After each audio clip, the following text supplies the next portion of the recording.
Hey everyone, and welcome to Engaging Communities, the new name for what you might know as Engaging Cities Fireside Chats. In case you haven't heard, Engaging Cities has merged with the APA Community Engagement Interest Group, and Fireside Chats has been rebranded to Engaging Communities, which is now the official podcast of the interest group. We're so excited to keep the momentum going and continue to build this community, and we're so glad you're here. In this episode, our very first in-person recording, I'm joined by Nora Bland and Laura Doherty from Cushing Terrell in Denver, which was recorded right after the APA National Conference. We talk all about community-driven design with real project stories, creative engagement tactics like using Monopoly money, and even a few dumpster fire moments. You'll still hear me refer to it as Fireside Chats in the recording, but you're in the right place. This is Engaging Communities. Let's get into it.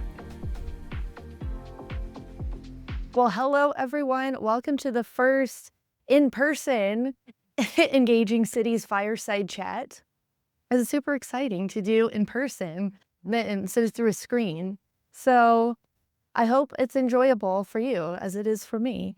I am here with Nora Bland and Laura. I didn't get your last name. Doherty.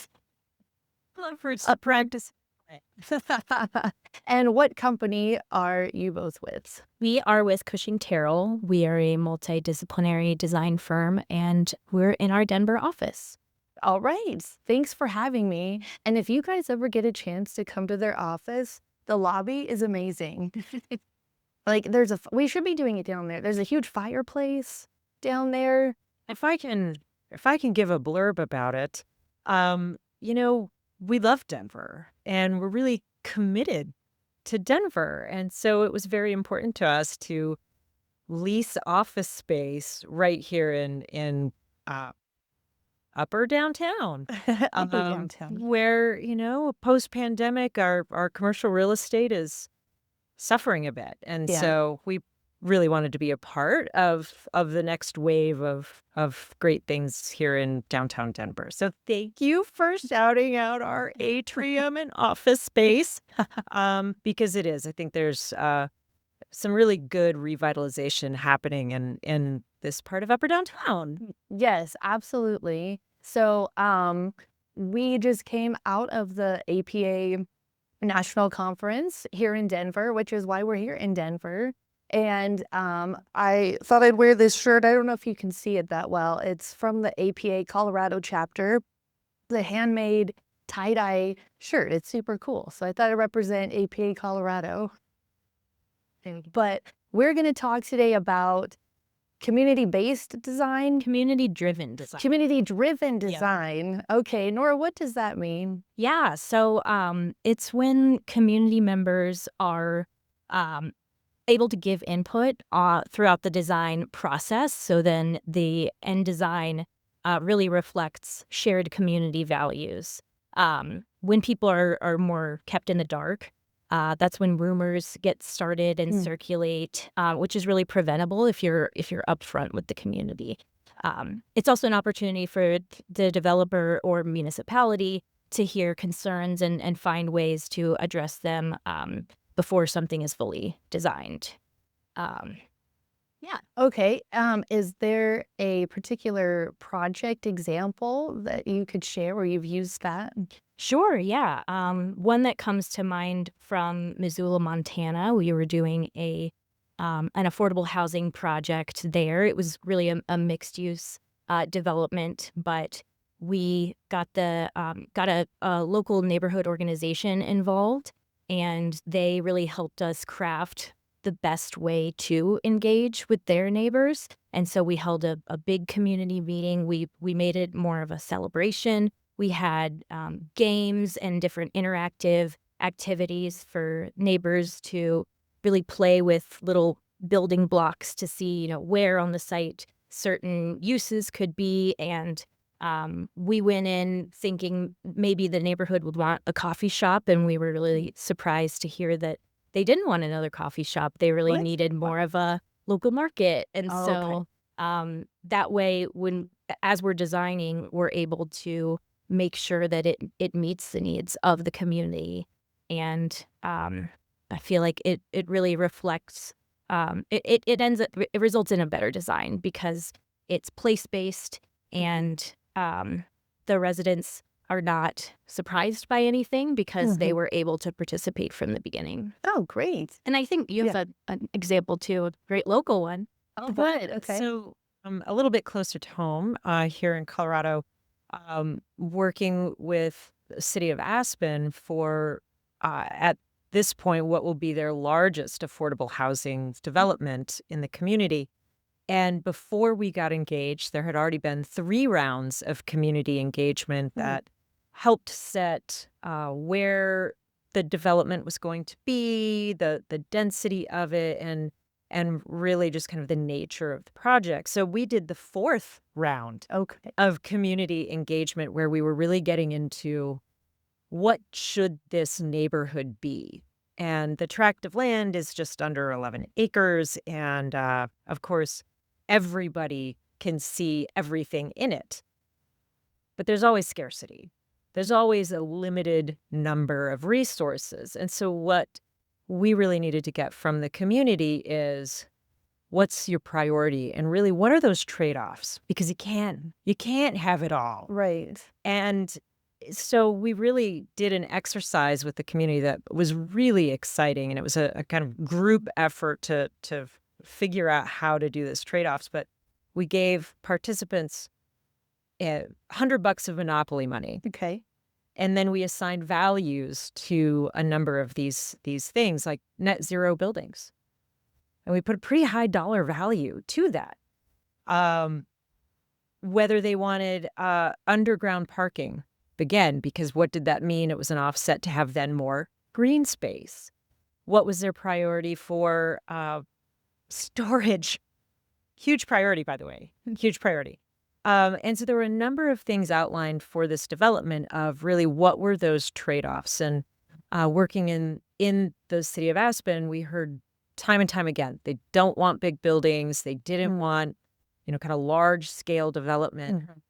But in going through this process where people put their fictional money, it was hands down net zero buildings. Really? People really traded off all of the other pieces, and that what we heard loud and clear from both prospective residents, who kind of group folks into others, and then just non-prospective residents, folks that were community members, net zero buildings on both is where everybody put their dollars. Wow. And it spoke volumes to city council, who's developing the project, to our design team, and really how that trickled down, that was ultimately to this community their most important piece, it was really exciting to hear because we kept hearing snippets of all of these things. Okay. But having people put their Monopoly money where their mouth is was really Yeah. exciting. Do you think that results, or it turns into a better result than if you just have people doing like a dot voting exercise? It was important to us because, and there were many exercises throughout this. We had all of the dot voting as well to get into some of those specifics of storage by my car, storage in my unit. And, most of the dots fall in between. We need all of it. Yeah, right. And so the dot exercises let us understand the nuances of open space, the nuances of storage. But in the end, we knew we couldn't give them all of the dots and fit it with finite resources in terms of dollars, space, timelines, zoning, all of those pieces, that it was, okay, now we need the trade-offs. And so it was, dots Yeah. plus Monopoly money. Yeah. Okay. So it was an interesting exercise. Oh, good. So I am the co-chair of and Nora's on the leadership team with me with the new community engagement interest group through APA. And one of the things that we heard on our first virtual meet and greet was people wanted to hear about the dumpster fires, the train wrecks, like what went wrong. It's nice to hear about the successes and best practices, but people want to learn from, okay, well, first of all, that's not reality all the time. Sometimes things go wrong. So do you have a train wreck or dumpster fire story to share? How long do you have anywhere in your I guess one example of a community that became slightly unglued was in Chaffee County, Colorado. There were really, really differing opinions among some of the long-term residents whose families had been ranching in the area for 100 years, and then some of the newer residents that had moved there within the past five-ish years. And there was this really big clash between the desire to respect and protect private property rights, and then some of the environmental or more community objectives. And so we started out the engagement process, with some dot voting, with some sticky notes and things like that, and trying to foster some good communication and conversations among residents. And it did result in some pretty big arguments, big feelings, name calling, all of that. So we had to rewind, take a step back, and establish some shared community values. So what we were able to do is say, let's do a value exercise where you're telling us some words, and we're able to find some of what's shared among you both. So one was, environmental objectives, right? Like protecting the land that everyone cares about, regardless if you've been here for 100 or 5 years. And that way we were able to have those trade-off conversations.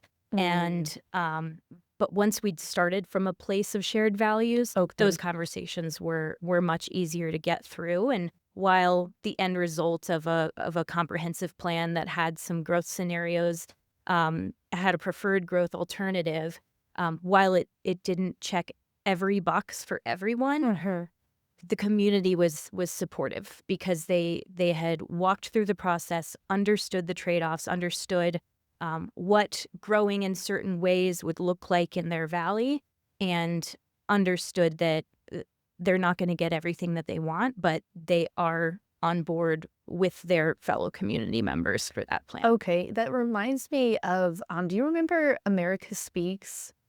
No, there was an organization. I don't think it's in existence anymore, unfortunately. I don't know. Listeners, help me out. But they would do these community conversations and bring in like hundreds of people, and you would start with a conversation about shared values. So you would identify the shared values first before you get to the solutions. Right. And it made the conversation a lot easier, because when you start with just jumping right into preferred solutions, you might end up. Yeah, you had this applied in Aspen too, right? Yeah, that whole idea of the guiding principles or the vision for the project is absolutely key. And it really helped keep a lot of our conversations and dialogue more on point, on track, because always being able to refer back to what we had identified as our guiding principles was important. And it was, some of them were fairly amorphous and needed definition. And, one of them was living well. This is our workforce housing, and everyone deserves to live well. So then what does that mean? And, being able to touch back of decision points of pedestrian friendly, authentically Aspen, living well, and being able to point to, as the project is advancing, how every decision points back to that ultimate vision, and then those supporting guiding principles. And again, in a community with a lot of commonality, but also a lot of varying viewpoints. It really did help keep those discussions on track, a little more focused to make a little more headway. Okay. So I know, Nora, you were at the conference. Laura, did you get a chance to attend the conference? I did not have an architect. My Um, team has reported back. okay. Was there any interesting takeaways that you heard from any of the sessions that you went to related to community engagement practices? I think more and more what we hear and the way that community engagement is moving is we can no longer expect community members to show up to an open house, right? Like if you're trying to really engage every sector of the community, you have to meet people where they already are. And so I think I heard that a lot at the conference, and just confirming that we need to continue to work harder to engage folks that don't have time to show up to an open house or didn't even know it was happening because they're not on the email listserv, or they don't have a Facebook page. And so I think I got a little nuggets of inspiration of different ways to use social media, and that we haven't employed yet and are looking to incorporate. But I would say it confirmed a lot of what we already knew, but hearing different strategies from different planners and different projects was great to confirm that. Good. Yeah. All right. Good. And a great way to keep the conversation going about community engagement is through the interest group that I'm going to plug again. Join the interest group if you haven't already. It's free. You don't have to be an APA member to join. It's open to anyone. I think it'd be interesting if we had some community leaders join our group. So do you have any parting words of wisdom to share with someone who's undertaking a community outreach effort, how they might approach that using the community-driven method? Yeah, I mean, I would say it's best to you can't approach it as a box checking exercise. You have to want to hear from people, and you have to let it help influence the design, because there's nothing worse than people taking time out of their lives to give you input on something, and then it just feels like they were screaming into a void, right? So it needs to inform the design, and you need to check back with them. It's not just okay, we got your one input, that one meeting, and then it's going to a rezoning already, and the community is surprised and upset. It has to be, okay, we heard, this is what we heard the first time, and this is how it's influenced the design. What else? How can we modify it further? And I even tell my private sector clients, if we're working with a developer, engaging the community early and often will help your bottom line, because it makes the change that some residents really fear more digestible when they were a part of the process. And there's a tendency for some folks that do fear that change to act as a stalling mechanism. And so increasing soft costs in terms of money by stalling the project will also result in worse design, because that's where you're going to be cutting costs at the end when it comes to building materials and landscaping and things like that. The things that the community really does care about. And exactly. It's to see an impact and all that stuff. Any parting words? Yeah, I agree. I think it in my experience, it just results in a much richer design. It hasn't come from a vacuum. It's got far more parameters and complexities that results in better design that is, I think, more of place and really has that longer lasting appeal. And it's tough because you have to plan those timelines into design, because we do have to go out and ask for that public opinion, and it takes time, and then to digest and analyze and then fit it into the design process and then ask again. And so it does take a little bit more time up front. And so, uh, our project manager for City of Aspen used to say, we're going to go slow to go fast. And really, it was that sense of making sure everybody's on board to the greatest extent possible, but that we're overturning all of those ideas and opinions and factors and due diligence all along the way. And it just takes time. But then once we've got that understood and digested, then as architects, we can kind of run and gun and get through the rest of the process, as you indicate, with fewer stalls, fewer roadblocks, because people have been informed along the way. Right.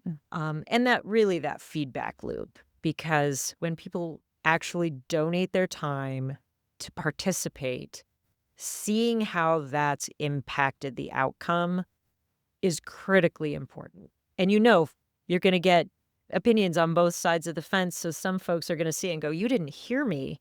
So having that feedback to them of what we heard from the majority of their community, that we did listen, we understood, but that, that kind of prevailing sentiment may go in a slightly different direction. But being able to see that is critically important to that success. Yeah, and I think there's a slight advantage there with design work or having a built project that you can look at versus doing a planning document.